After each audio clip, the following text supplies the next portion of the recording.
boys, welcome back to the Southern Scouser. A much happier video this time than last. A couple of wins to talk about, and yeah, it's been greatly missed. It's much more fun to talk about these kind of results.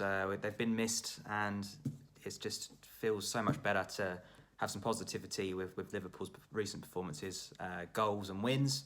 A couple on the road, both in London. So yeah, obviously, let's get into it. First game was away to Tottenham. Yeah, difficult place to go really. Spurs, you never quite know what you're going to get with them, and obviously Kane did go off injured as well, which did help, and he looks like he's going to be out for a little bit for them. But yeah, quite an entertaining game after a few weeks of pretty boring stuff from Liverpool. A lot of slow football, 0-0s, 1-0 losses, so it's not been good, but much better this time. Mane was in very, very early on and missed a pretty glorious chance, really. And Son basically went up the other end and scored from that. And obviously Mane was pretty disappointed in himself. You could see that he felt that he should have put that away, and the fact that he didn't, kind of a double jeopardy, and Son went through to score. But on the VAR, obviously Son was very marginally offside by his heel. He'd come from an offside position from that through ball, and yeah, we've had plenty that have been disallowed for probably less than that. Mane at Everton springs to mind, but one of those, it was offside. Just still think it's harsh, and I think that the rule needs to look at. But yeah, you have to be consistent, and that one was offside. But yeah, we went ahead with a through ball to Sadio Mane down the left-hand side, squared it into Bobby, who basically had a tap in from a yard. It was a bit of a fumble between Lloris and Dyer. Neither really went for the ball, and yeah, Bobby said thank you very much for a nice 1-0 lead. So you could see that Bobby needed the goal, as did Liverpool really, because after that we really just grew in confidence. Second half, Mane had a good shot from the left-hand side again, down to Lloris's left-hand side, who palmed it away. Not great. He probably should have palmed it off the pitch, but yeah, Trent followed in. Really good goal from him. First time finish into the corner. He needed that as well. So, Klopp said at the end of the game that the right people scored. It was the people that needed that extra bit of belief that they've been missing. Especially Trent has not been anywhere near the kind of level we've expected. So, yeah, it was good to see him get on the score sheet. And yeah, Tottenham kind of answered straight back. Højbjerg with an absolute worldie of a goal. Great finish. Can't really say any more than that. Really, really good goal. Alisson, no chance. Yeah, a little bit hairy for a little while, and then yeah, we got another goal. Salah scored, but they decided to disallow this one, which was really interesting because you see in the build-up, Bobby Firmino kind of wrestling with Eric Dyer, and the ball hits. Basically, Dyer's got hold of Firmino. The ball hits Dyer's arm, which makes it very slightly bounce off of Firmino's arm. He doesn't get any advantage from it. Like, he would have still gained control of the ball and been able to lay that ball off, regardless if it hit his arm or not. It wasn't like that was the reason we gained possession unfairly. And the only really reason it did hit his arm was because Dyer had hold of him, in a wrestling grapple, basically. So he couldn't really adjust himself to stop it from hitting his arm. But he managed to let the ball fall, lay it off to Thiago, who played it off, and eventually it fell its way to Mo Salah. With a great finish, but yeah, they rewound it all the way back to this handball, and insult to injury gave Tottenham the free kick, when you think the only reason it hit Firmino's arm is because it came off of Dyer's arm first. So not only did we not have the free kick, not have to get a goal with, but didn't have the free kick as well. So yeah, a bit of a weird one, but yeah, fair enough. We moved on, and thankfully Trent set up Mane for 3-1, which was brilliant. So really enjoyed that game. Not much else to say. Really good performance on the road. Muchly missed. We really needed that. 3 points to bring us back into that title race.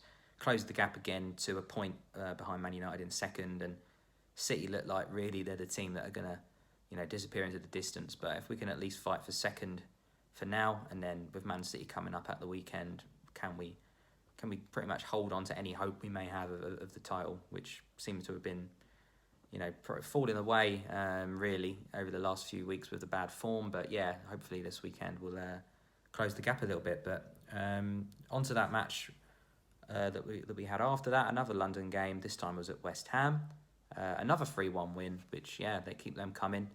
It was a 0-0 for a little while. Milner came off for Curtis Jones, because Henderson and Milner playing together in midfield sometimes is a bit samey. And possession-wise, yes, we get the ball, we win it back well, but is there that cutting edge to create an opportunity?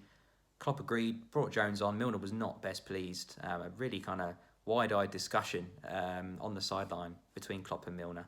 I thought, okay, he's not happy about coming off, but at 35, maybe you kind of need to accept that you're not one of the main players anymore. But Curtis Jones was in the team for a little while. He had a good little run, was dropped out again, and now, he's made the most of this one. He came on and was involved in the build-up with Trent. Salah curled it in from the right into the left top corner, which was a fantastic goal. So another good goal from him, following up from his double against United in the Cup. And then from that, we had another good move. Bobby and Ox, 1-2, nice back heel from Chamberlain. Bobby squared it to Genie, and really, really good goal. That was good as well. That was the third one even. The second one was probably my favourite goal, which is what we've missed this season. That's been the difference, I think, between 30 points clear last year and not this year. West Ham corner. Trent got hold of the ball in the right back position. Complete switch of the play over to Shaqiri on the left-hand side. Really, really good ball out to him. And a really good ball into Salah, who one touch with his right foot, pokes it through with his left foot for a really, really good goal. And we've gone from box to box with, two passes, and we've caught a team out and short at the back. We normally take so long to build up the play that they've got 10 men behind the ball, or we finally get there and then we do 2 or 3 sideways passes, and anybody that we have caught out of position and then back and set. So that's been the struggle, and that was the difference really between that game and the last few, the Southampton game, the Burnley game, the Newcastle game. All the build-up was just too slow, too flat. So that was my favourite goal. That was a really, really good one. West Ham did manage to get consolation. That's all there was in the end.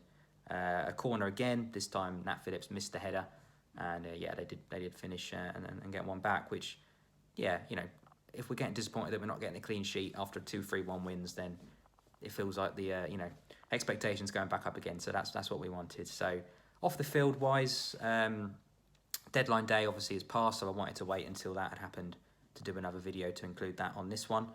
Obviously, Matip was ruled out for the rest of the season, so it was a case of Van Dijk, Gomez as well are likely to miss the remainder of the campaign. So centre backs were an absolute must, weren't they? You've got Fabinho filling in, who's done very well and will most likely come back in for the majority of the remainder, but he picked up an injury and has missed a couple of games. I'm not sure if he's back yet or not. Nat Phillips, he's all right against the lower teams.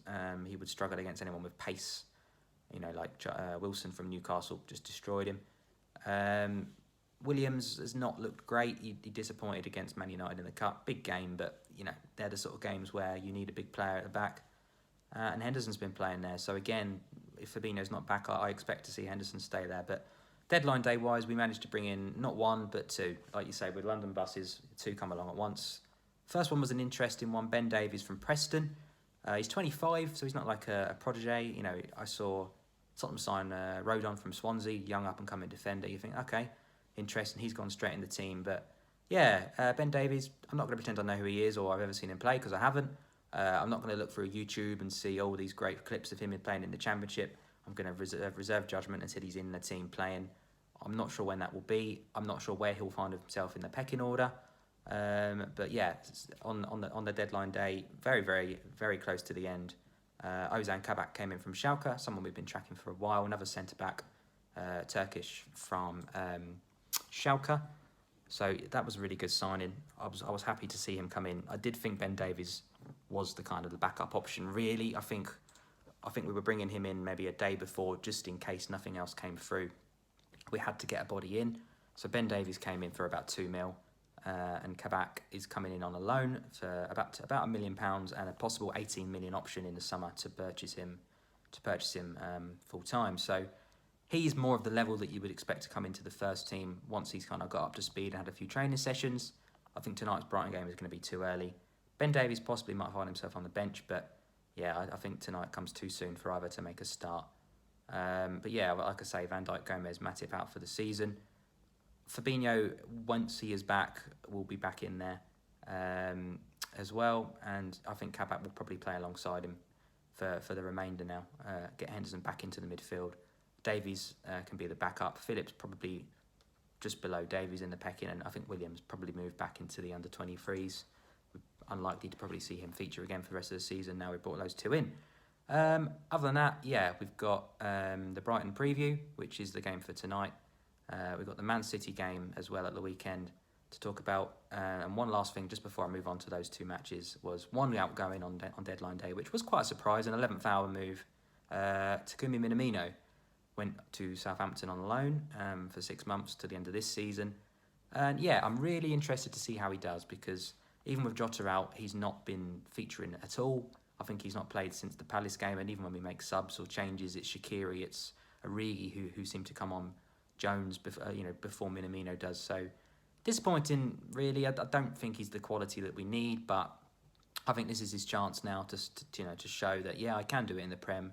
I'm going to get more chances at Southampton, who happened to get battered 9-0 last night at United. So I would imagine he'll be coming in fairly swiftly, because there's not many people that will be keeping him out of the team currently on that kind of form. So yeah, we'll see how he gets on. If he kind of just stinks out the place, I think he may be on his way out of the door in the summer, because it's not worked. There's much better players we can bring in than him. So yeah, I think last chance saloon now for Minamino. Personally, if you saw my tier list video a couple of weeks ago, there's a few more that should be in the last chance saloon as well. I said I will do an updated tier list towards the end of the season, just to see how everybody's doing. So yeah, maybe the last few weeks of the season I'll do another one. But other than that, yeah, Jota is looking like he's coming back into fitness. He is not ready yet. I think maybe towards the mid to the end of Feb we might see him back in the team. Hopefully before. You never really know. With Klopp, he might just drop him into the bench or a starting 11 when no one's expecting it. So good signs from him. It'd be great to have him back and challenging the front three for their positions again, like he was October, November. He was flying, wasn't he? So it'd be good to see him back in the team. But yeah, in terms of previews, we've got Brighton tonight. This time at home. Reverse fixture was a 1-1 draw, which was a disappointing result. Again, kind of the beginning of our poor patch.